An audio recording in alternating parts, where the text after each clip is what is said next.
একটা সুন্দর পরীর মতো একটি মেয়ে সীমাকে সেবা করছে। চুরির জন্য যেই না পুতুলের গায়ে হাত দিল,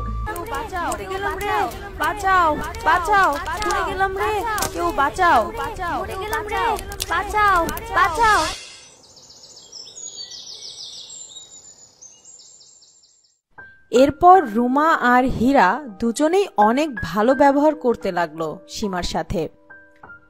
সীমাকে আর অত্যাচার করতো না কেউ। সীমাও খুব খুশি থাকতো। একদিন সেই পাত্রটি সীমাদের বাড়িতে আসলো।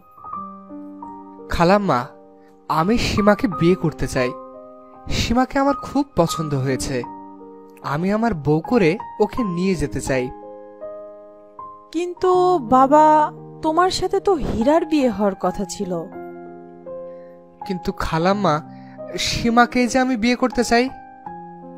মা, আমি এখন বিয়ে করতে চাই না। তুমি বরং বুবুকেই বিয়ে দিয়ে দাও। বুবু তো আমার থেকে অনেক বড়। বুবুকেই আগে বিয়ে দেওয়া উচিত। ঠিক বলেছিস মা। সীমা, মা তোর কোনো আপত্তি নেই তো? না মা, আমার কোনো আপত্তি নেই। তোমরা যা ভালো মনে করো তাই করো। ঠিক আছে খালাম্মা, আমি আজ তাহলে যাই। আগামী মাসেই আমাদের বিয়ের দিন ঠিক করেন। ঠিক আছে বাবা। রাতুল চলে গেল। আর পরের মাসেই সীমাকে বিয়ে করে তার বাড়িতে নিয়ে গেল। খুব সুখে সীমা আর রাতুলের সংসার চলছিল। ওদিকে সীমার বাবা হঠাৎ করেই মারা গেল। কেঁদো না মা, কেঁদো না। তুমি আর হীরা আমার কাছেই থাকবে। কিন্তু মা, মেয়ে জামাই বাড়িতে থাকলে লোকে কি বলবে? কেউ কিছু বলবে না। আপনি আমার মায়ের মতো, আর আমার নিজের মাও নেই। আপনি আর হীরা আমাদের বাড়িতে থাকলে আমরা সবাই মিলে অনেক ভালো থাকব। কিন্তু বাবা। না মা, আর কোনো কিন্তু নয়। তুমি আর হীরা আজই আমাদের সাথে আমাদের বাড়িতে যাবে। ঠিক আছে মা, তাই হবে। পরদিন সীমা, রুমা আর হীরাকে নিয়ে তার নিজের বাড়িতে যায়। বেশ কিছুদিন কেটে যায়। ওদিকে রুমা সীমার এত সুখ মেনে নিতে পারল না। হীরা, দেখেছিস রাতুলের কত টাকা পয়সা? এসব তো সবই তোর হওয়ার কথা ছিল। হ্যাঁ মা, ঠিকই বলেছ।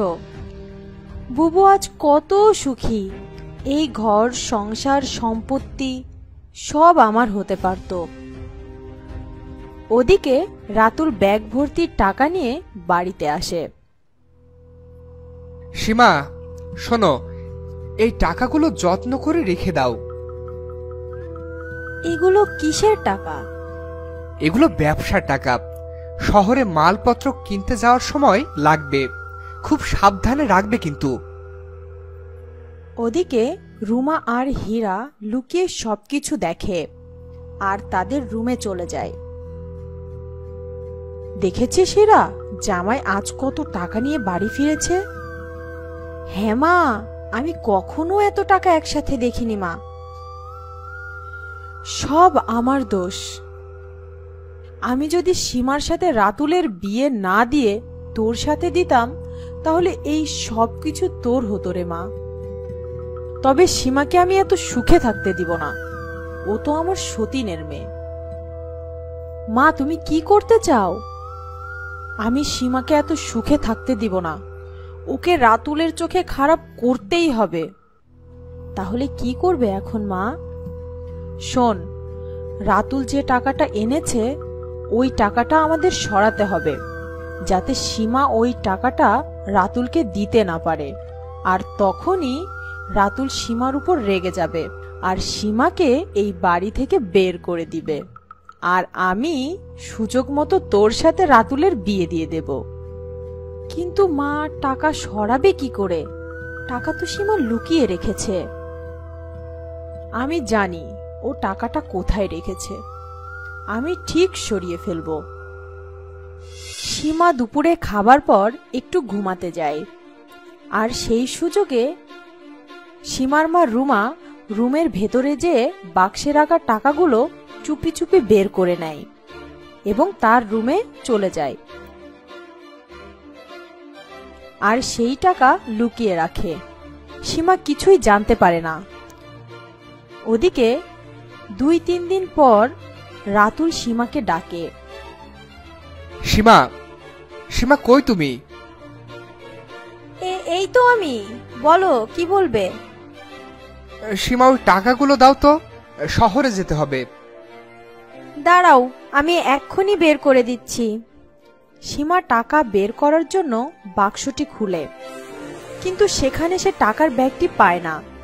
সীমা হতাশ হয়ে যায়। আরে, টাকাটা কোথায় গেল? এখানেই তো আমি টাকার ব্যাগটা রেখেছিলাম, কোথায় গেল? কি বলছো সীমা? দেখো অন্য কোথাও রেখেছো কিনা। না, আমি এখানেই রেখেছিলাম, আমার ঠিক মনে আছে। সীমা অনেক খোঁজাখুঁজির পরও টাকাটা পেল না। রাতুল সীমাকে অনেক বকাবকি করে বাড়ি থেকে বের হয়ে গেল আর সীমা খুব কাঁদতে থাকলো। ওদিকে সীমার এই কষ্ট দেখে রুমা আর হীরা খুব খুশি হলো। রাতুল বাড়ি ফিরল অনেক রাতে। সীমা তখনও কাঁদছিল। সীমা, তুমি আমাকে মাফ করে দাও। আসলে তোমাকে আমার এত কিছু বলা ঠিকই হয়নি। তুমি আমার সংসারটাকে এতদিন আগলে রেখেছ, কখনো কোনো ক্ষতি হতে দাওনি। আর আমি সামান্য কিছু টাকার জন্য তোমাকে আজ অনেক কষ্ট দিয়েছি। আমার ভুল হয়ে গেছে। না না, তোমার কোনো দোষ নাই। আসলে আমার আরো অনেক বেশি সাবধান হওয়া উচিত ছিল। রাতুল আর সীমাকে মিলতে দেখে রুমা আর হীরা আরো রেগে গেল। দেখেছো তো মা, ওদের মধ্যে কত মিল হয়ে গেল। এখন কি হবে মা? তুই চিন্তা করিস না মা হীরা, আমি যখন আছি তোর কোনো চিন্তা নেই। ওদের সংসারে আমি আগুন লাগিয়েই ছাড়বো, দেখিস। আজ নয়তো কাল আমি সীমাকে সরিয়ে রাতুলের সাথে তোর বিয়ে দেবই। ওদিকে সীমা আর রাতুলের সম্পর্কটা বেশ ভালোই চলছিল।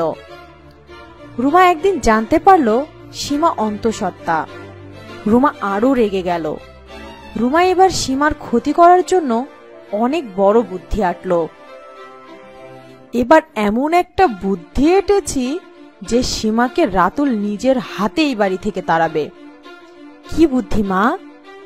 অপেক্ষা কর, সময় হলেই জানতে পারবি। সীমার সুখের দিন শেষ আর ওর কষ্টের দিন গোনা শুরু। ওকে আমি বাড়ি থেকে তাড়িয়েই ছাড়বো, এই বলে দিলাম।